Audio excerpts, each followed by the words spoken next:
My world was the hum of my laptop, the smell of freshly ground coffee, and the endless possibilities of Portland's skyline. At 28, I was Sarah Jenkins, an urban planner, sketching out green spaces and efficient transportation routes, dreaming of making my city even better. I lived in a cozy apartment in the Pearl District, surrounded by my dog, a scruffy terrier mix named Gus, and stacks of design books. My life revolved around my work. My passion for sustainable development was the engine that drove me.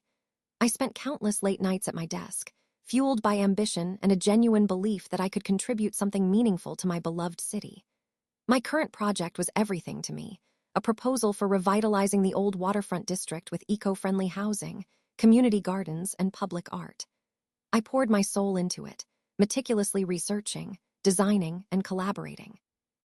This wasn't just a job, it was my legacy, my contribution to the future of Portland. I had a mentor, or so I thought, a man named Mark Harrison. He was the senior partner at the firm where I worked, a smooth talker with a reputation for getting things done.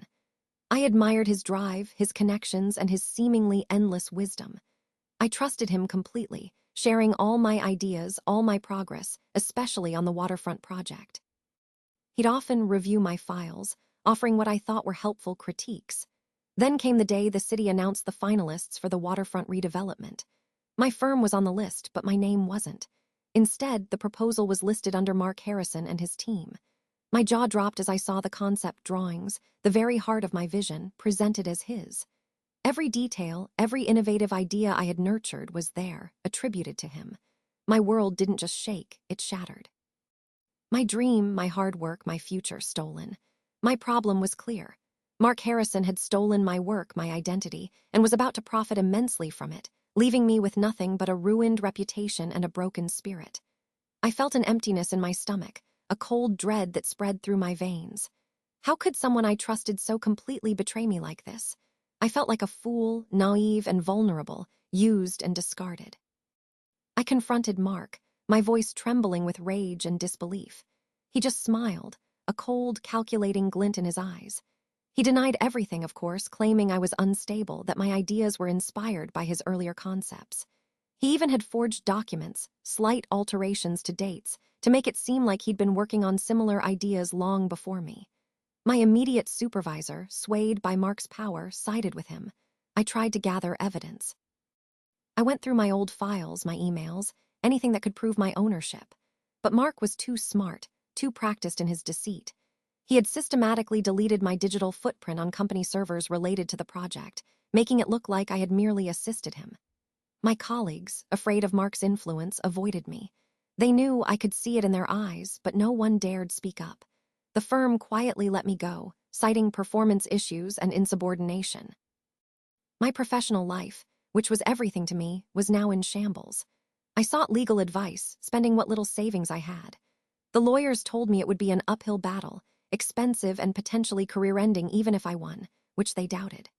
Mark had the firm's backing, deep pockets, and a network of powerful friends.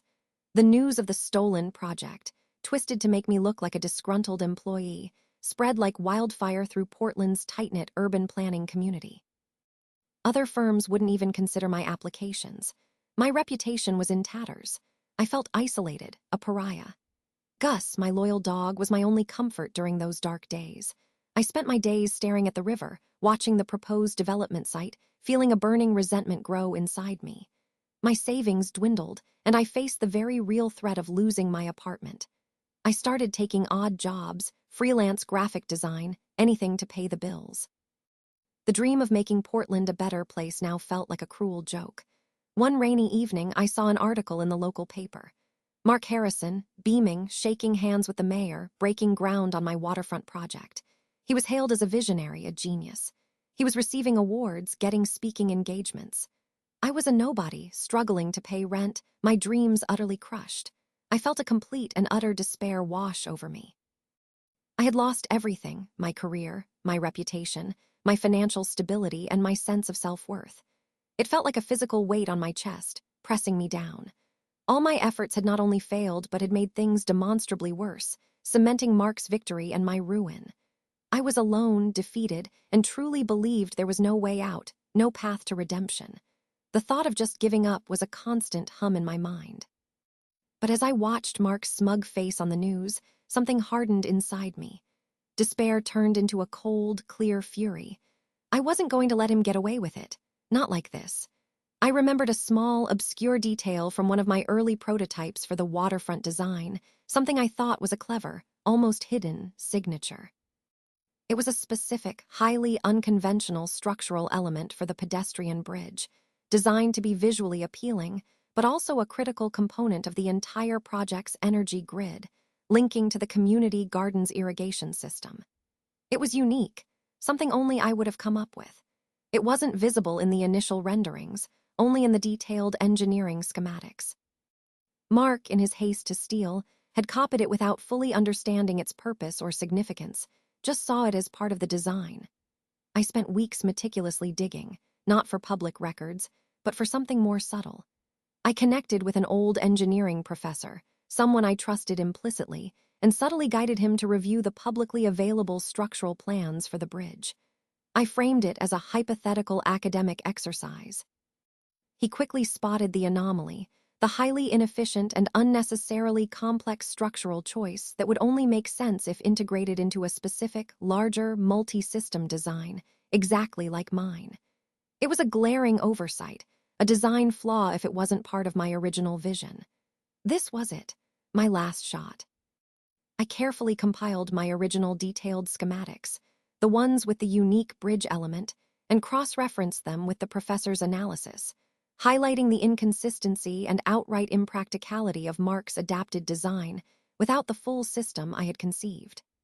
I then leaked this information, anonymously, to a local investigative journalist known for exposing corruption and incompetence. I didn't frame it as my personal revenge, but as a public safety concern, a potential structural flaw in a major public works project, driven by a poorly understood design. The journalist, intrigued by the technical detail and the implications for public funds, began to dig. He discovered that the innovative bridge design in Mark's plans would be astronomically expensive to implement as a standalone structure, costing millions more than initially projected, and would cause significant delays due to its complexity and lack of synergy with other proposed systems. It was a disaster waiting to happen, all because Mark had blindly copied my genius without understanding its purpose. The city council called for an emergency review. The public outcry was immense. The journalist's article, backed by expert analysis, painted a picture of gross negligence and potential fraud. Mark Harrison, caught completely off guard, tried to backtrack to blame his team, but the evidence was too compelling. The project was halted. The firm was facing massive penalties. Mark's reputation, once pristine, crumbled. He was fired, disgraced, and faced a barrage of legal investigations, not just for the structural issues, but for the financial irregularities and ethical breaches that began to surface as the investigation deepened. My anonymous tip had unleashed a torrent. The waterfront project was put on hold, and a new competition was announced, with stricter oversight. I didn't immediately reveal myself. Instead, I started a small, independent design consultancy, focusing on community-led projects. Slowly, quietly, my name began to circulate again, this time for my genuine talent and integrity, not for controversy. People who had known my true capabilities started reaching out. I eventually submitted a revised proposal for the waterfront, even better than my original, incorporating lessons learned. This time, it was truly mine, and I had the respect and recognition I deserved. The city, chastened by the scandal, was more open to my sustainable, community-focused vision. My new normal was one of quiet accomplishment and genuine fulfillment. I was no longer driven by anger, but by the pure joy of creating and contributing. The twist came months later. Mark Harrison, stripped of his wealth and influence, facing multiple lawsuits, ended up working as a lowly assistant for a small, struggling architectural firm on the outskirts of the city. He was relegated to sketching out blueprints for strip malls, a shadow of his former self. One day, I was driving past a construction site for a new small community park, a project my new firm had just completed.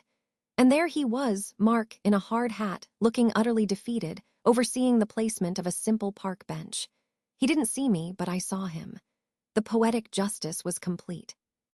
He was building the smallest, most insignificant pieces of the urban landscape, while I was designing the future of Portland, one beautiful, honest, and truly sustainable project at a time. The satisfaction wasn't in his ruin, but in my own quiet, hard-earned triumph.